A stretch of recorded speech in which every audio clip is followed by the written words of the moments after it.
I keep thinking about how there's never a perfect time.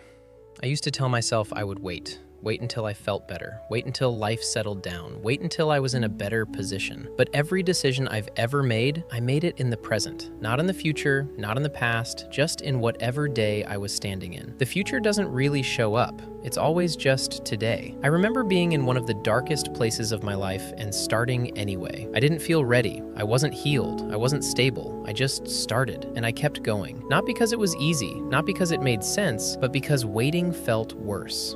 If I had waited until I felt whole, I don't know if I would have ever begun. There's something about building a routine while you're falling apart. It gives the day a shape. It gives your mind somewhere to land. I was working a job I didn't love. I was grieving. I was tired. But I would come home and film, or edit, or plan. Some days I did more. Some days I barely did anything. But I stayed in motion. I couldn't control how people responded. I couldn't control the numbers. I couldn't control how fast anything grew. I could only control what I made, how I said it, how consistent I was. So I focused on that. That's really all this is, controlling what you can. I think a lot of us live in our heads. We plan, we imagine, we compare. We wait for a cleaner starting line. But the starting line is usually messy. It's inconvenient. It asks something from you before you feel ready to give it. Sometimes waiting makes sense. If you have nothing in your bank account, you probably shouldn't buy the car. That's not fear, that's reality. But most of the time, what we're waiting for isn't practical. It's emotional. We're waiting to feel different. And feelings move. They don't stay long enough to build a life around. I used to overwhelm myself by looking at everything at once. The big picture. The distance between where I was and where I thought I should be. And then I would shut down. I'd go back into my head. Back into thinking instead of doing. It's quieter when you just take one step. Just today. Not the whole year, not the whole plan, just the next action you can actually take. I had to look at my life honestly. The place I was in matched what I was doing. That part was hard to admit. I wasn't miserable, but I wasn't aligned either. I felt like I was neglecting myself. Like I knew who I wanted to be, but I wasn't acting like him. That disconnect does something to you. It's subtle,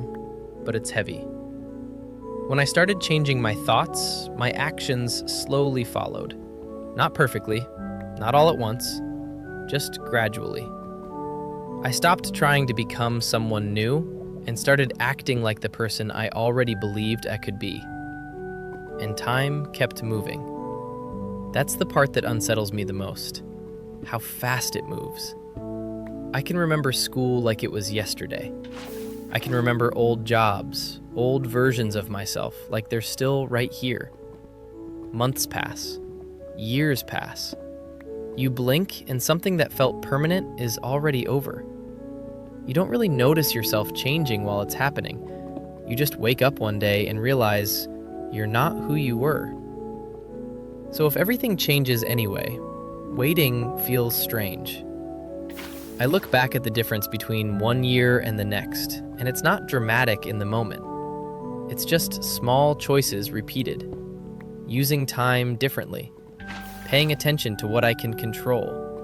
Letting go of what I can't. Every time I drift away from that, things feel off again. Not catastrophic, just misaligned. And that misalignment is a reference point. It shows me what happens when my actions don't match what I say I want. I don't have everything figured out. I still overthink. I still get tired. I still question myself. But I know that nothing changes unless I move. There's no perfect time waiting for me. There's just this day and whatever I decide to do with it. And when I really sit with that, it's not overwhelming. It's just honest.